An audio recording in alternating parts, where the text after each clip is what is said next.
Every time I come in the door here in the orangery nowadays, there's this little cherub face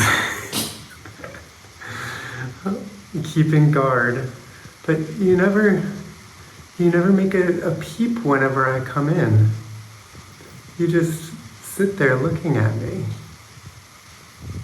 I want to talk with you about the pool.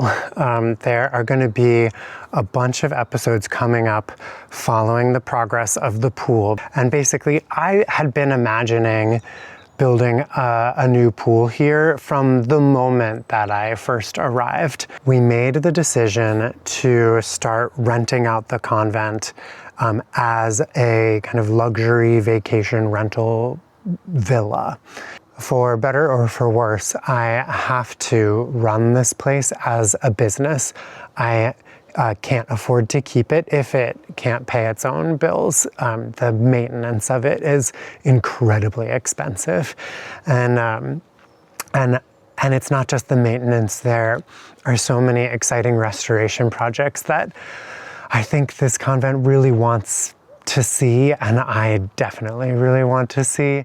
And so I started interviewing villa rental agencies who will market the vacation rental. And unanimously, every single one of them said that we have to have a pool before they'll start working with us. And so the idea for the pool went from being a lovely dream that I'd like to do soon, but someday, and it suddenly became like a top priority. And so things really kicked into gear last year. Thank God I did not have to do this project right away because frankly, I'm a little out of my depth with it. I've never built a pool before. I've never designed a pool before. I've never owned a pool before. I've never lived in a house that had a pool. I really don't know what I'm doing. So it's a little scary diving into a huge project like this. Unfortunately, I had already had a few years of work here, and I had worked with a few different builders on some smaller projects in different areas of the convent. And that gave me the experience to know that I have a builder in Gabriele who I trust, who I think is a true artisan, who always seems to understand my vision, who has a similar aesthetic sensibility to me, and who is my neighbor. He's like the perfect builder for me. And so, wish me luck. Follow along. I hope you're ready for an adventure because this is definitely going to be one. The big machines have started to arrive at San Giacomo. There is going to be some amazing machinery here for the build of this pool. This one is digging holes in the terrace. We need to build piles, concrete piles, to stand the pool on top of. And so here, this machine is gonna dig column-shaped holes down through the terrace into which we can pour concrete. And here you see that laser measuring technique being used again. We did a geological survey, so we know exactly how deep these holes need to go in order for us to be able to build sturdy piles.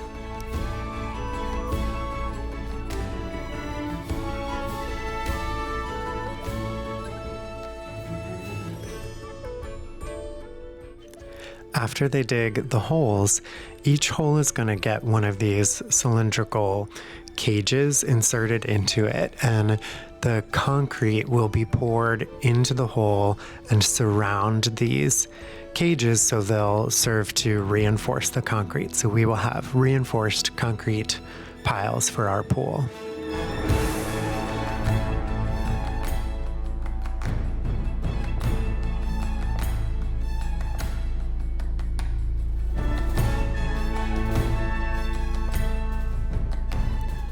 The pool needs a sturdy base to stand on. That's why we're doing this. This location here where we're putting the pool, this is a man-made terrace. It's not just solid earth beneath. It's filled in. At some point, the friars created a series of terraces stepping down the hillside here, and the hill is quite steep on this side, so each terrace is separated by 12 feet or more in height. You can see here at the top of the screen, there are olive trees on the terrace below, and the ground of this terrace that we're working on is level with the top of those olive trees. It's a big drop off. So the friars built this huge stone wall to create this terrace and filled it in with who knows what kind of infill. We're gonna find out when we start digging soon.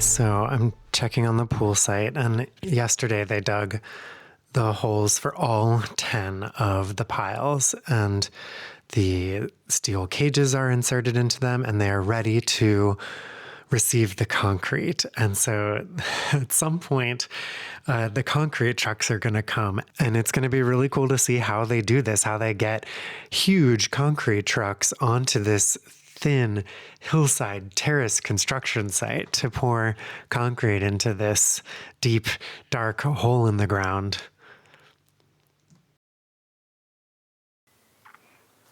It's so strange how every time I walk into my apartment, it's more and more destroyed. It has to get worse before it gets better. So the new air conditioning unit is going to go there.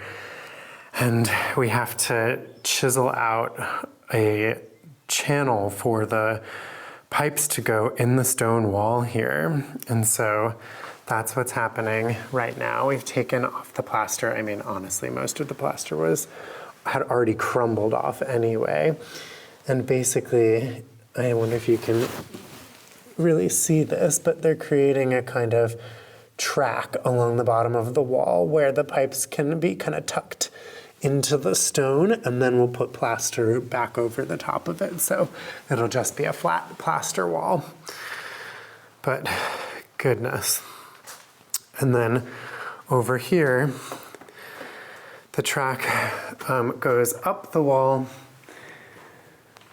and then there's a hole there.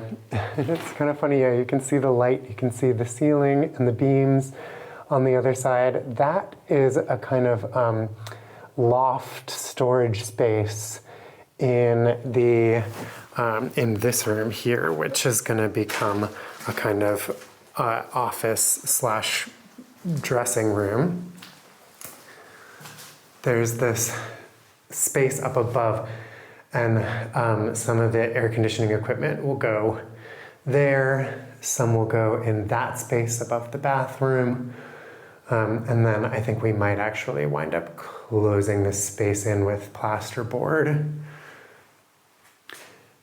And then actually the equipment that will be above the bathroom behind those doors there, you can see it, the tubes will enter through the corner up there. They'll come down this corner and then through a hole in the floor into the space beneath. This is that window of that room that I was just showing you. And the space beneath it is this laundry room here. So that hole in the floor comes out here in the corner of the laundry room. And the destruction continues in my apartment, but I am going to have to put that out of mind because I hear something that sounds like the concrete arriving. So the concrete truck is arriving to pour the concrete for the piles for the pool, and the truck can't fit down our street. So Sante's out there cutting branches off of trees so that the truck can get through. Yeah, this might be a better view of what's going on here.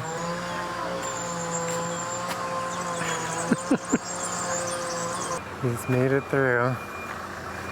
And now he's gonna drive backwards down the hill and in to the lower gate. Wow.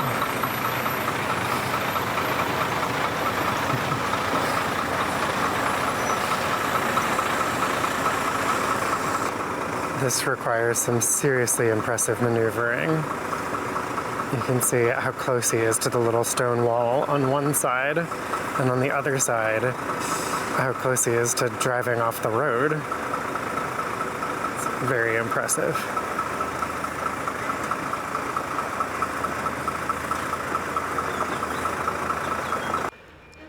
All right, he made it through with no problem, and actually you can see he's not the first because there is already a truck just as big as this one that's already made it through, although that one got to come in face first. This one had to do it backwards. A little bit harder, don't you think?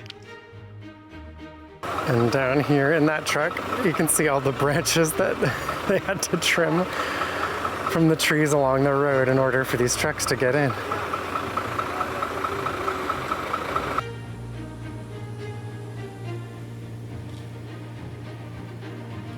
This black tube that's lifting up here, that's where the concrete will come out of.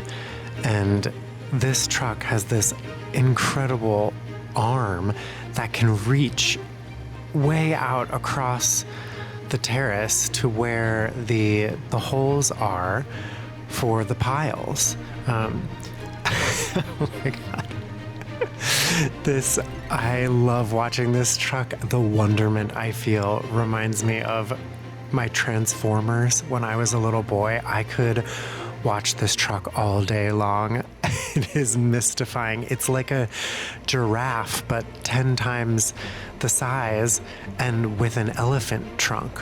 Like, what is this creature? It's incredible.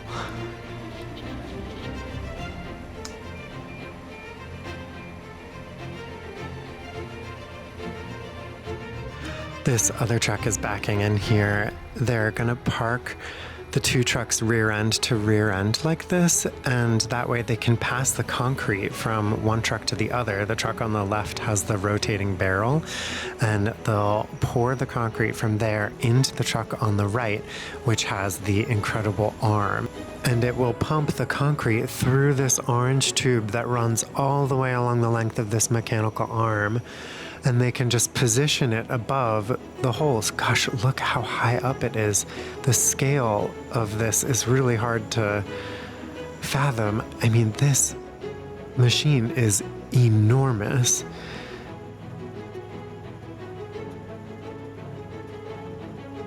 So you might think this just looks like a truck and an arm sticking straight out from the top of it. How high up can it be? But look how much higher it is than the heads of these guys. It's several stories in the air. And this is a low position for this arm. How high up can it go? It's absolutely mind-boggling.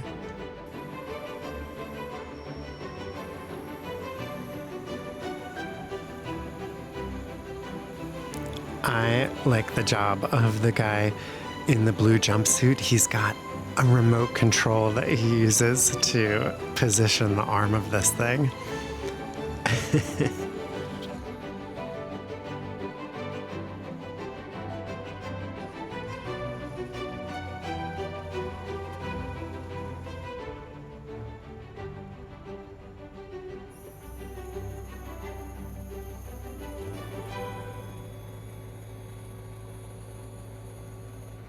Let's go check out what it looks like inside one of the holes now. It's not a bottomless pit anymore. It's mostly filled with concrete. Here's Gabriele sawing off the top of one of the cages. This one is way taller than some of the others, and they thought it would be easier to pour the concrete into it if the opening was lower down.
The reassembling of my apartment has begun.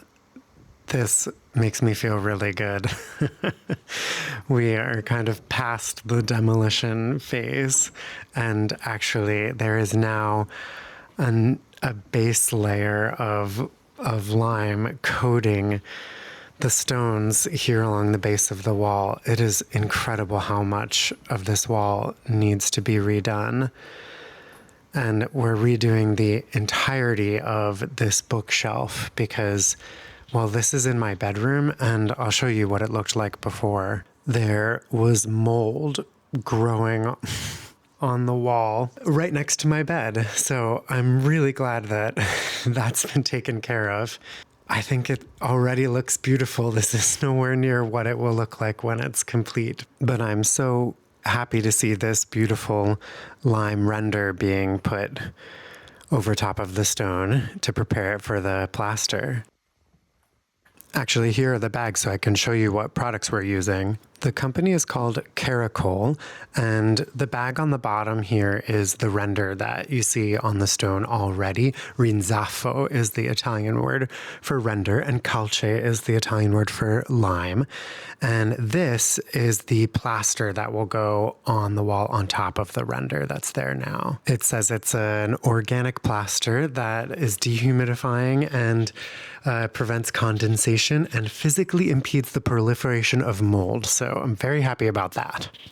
And okay, let's see what's been happening with the air conditioning. Wow, I am amazed how fast they are moving in here. On Thursday, they made all of the holes. And then on Friday, they hung these kind of rectangular boxes. And then today, they did all of the pipes. This is a sort of utility room above the bathroom of my apartment.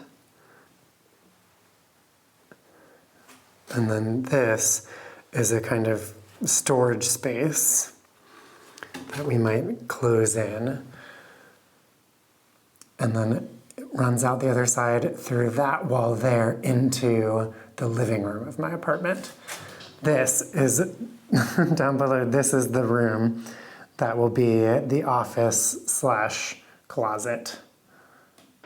And look, the first tube has gone in from that utility room above there down through this hole in the floor into the laundry room down below. Also, we had a meeting today with the electrician about this kitchen. We're going to get new outlets that actually have enough power to run the appliances that we have.